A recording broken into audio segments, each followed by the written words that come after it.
ശതാബ്ദിയോട് അനുബന്ധിച്ച് ഒരു വർഷം നീണ്ടു നിൽക്കുന്ന ആഘോഷ പരിപാടികളാണ് RSS ആസൂത്രണം ചെയ്തിട്ടുള്ളത്.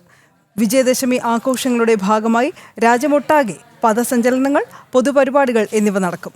ഗ്രാമ നഗര വ്യത്യാസമില്ലാതെ വിവിധ കാര്യപരിപാടികൾ ഇതിനോടകം നിശ്ചയിക്കപ്പെട്ടിട്ടുമുണ്ട്. നാഗ്പൂർ RSS ആസ്ഥാനത്ത് നിന്ന് ശ്രീകാന്ത് തയ്യാറാക്കിയ റിപ്പോർട്ടിലേക്ക്. പിറന്ന മണ്ണിൽ നാഗ്പൂരിൽ നിന്നാണ് ജനം TV ഇന്ന് പ്രേക്ഷകർക്കൊപ്പം ചേരുന്നത്. ഏറ്റവും പ്രധാനപ്പെട്ട കാര്യം, ഞാനിപ്പോൾ നിൽക്കുന്ന സ്ഥലത്തിന് വലിയ പ്രത്യേകതയുണ്ട് എന്നുള്ളതാണ്.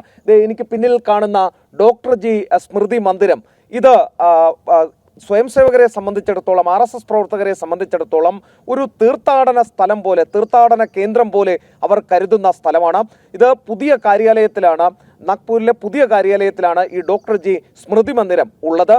പിന്നെ ഈ ഒരു സ്ഥലത്തിൻ്റെ ഈ പുതിയ കാര്യാലയവുമായി ബന്ധപ്പെട്ട് എടുത്തു പറയേണ്ട കുറേ അധികം സ്ഥലങ്ങളുണ്ട്. പാണ്ഡുരംഗ് ക്ഷീരസാഗറിൻ്റെ പേരിൽ ഉള്ള ഒരു കെട്ടിടം നമുക്ക് അവിടെ കാണാൻ സാധിക്കും. അതോടൊപ്പം രേഷംബാഗ് സംഘസ്ഥാൻ, അതായത് സംഘത്തിൻ്റെ ശാഖ ആദ്യമായി തുടങ്ങിയ രേഷംബാഗ് സംഘസ്ഥാൻ നമുക്ക് ഈ ദൃശ്യങ്ങളിൽ കാണാൻ സാധിക്കും. നമ്മുടെ ക്യാമറ നമുക്ക് വേണ്ടി ചലിപ്പിക്കുന്നത് കൃഷ്ണകുമാറാണ്. കൃഷ്ണകുമാർ, ആ സംഘസ്ഥാൻ അടക്കം നമുക്കൊന്ന് കാണിച്ചു കൊടുക്കാൻ സാധിക്കും. ഈ ദൃശ്യങ്ങളിൽ നമുക്ക് കാണാൻ സാധിക്കുന്നത് രേഷംബാഗ് സംഘസ്ഥാൻ അതിൻ്റെ ഭാഗമായുള്ള സ്ഥലങ്ങളാണ്.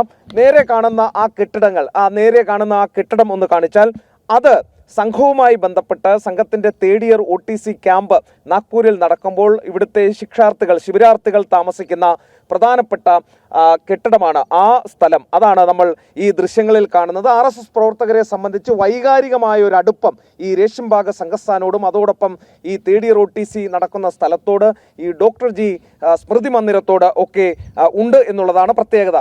ഇനി നാളത്തെ പ്രധാനപ്പെട്ട പരിപാടി, ഈ വിജയദശമിയുമായി ബന്ധപ്പെട്ട നാളത്തെ പരിപാടികളിലേക്ക് വരികയാണെങ്കിൽ, നാളെ രാവിലെ 7 മണിക്ക് ഇവിടെ സമ്പതയാണ് നിശ്ചയിച്ചിട്ടുണ്ട്.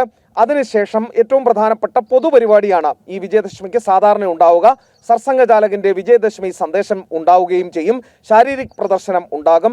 മുഖ്യ അതിഥിയായി പങ്കെടുക്കുന്നത് മുൻ രാഷ്ട്രപതിയായ രാംനാഥ് കോവിന്ദാണ്. ഓരോ വർഷങ്ങളിലും ഓരോ ആളുകളാണ് മുഖ്യാതിഥികളായി എത്താറുള്ളത്. അദ്ദേഹമാണ് ഇത്തവണത്തെ, രാംനാഥ് കോവിന്ദാണ് ഇത്തവണത്തെ മുഖ്യാതിഥിയായി പങ്കെടുക്കുന്നത്. അതിനുവേണ്ടിയുള്ള എല്ലാ തയ്യാറെടുപ്പുകളും ഒരുക്കങ്ങളും കഴിഞ്ഞിട്ടുണ്ട്. സെപ്റ്റംബർ 27-ാം തീയതി വലിയ പഥസഞ്ചലനം ഈ നാഗ്പൂർ നഗരത്തിൽ നടക്കുകയും ചെയ്തു. നാളത്തെ പരിപാടിയുടെ പൂർണ്ണമായ കവറേജ് ജനം TV സംഘം ഒരുക്കിയിട്ടുണ്ട്. നാഗ്പൂരിൽ നിന്നും തത്സമയം ജനം TVയുടെ പ്രേക്ഷകർക്ക് മുമ്പാകെ ആ പരിപാടിയുടെ തത്സമയ സംപ്രേഷണം ഉണ്ടാവുകയും ചെയ്യും.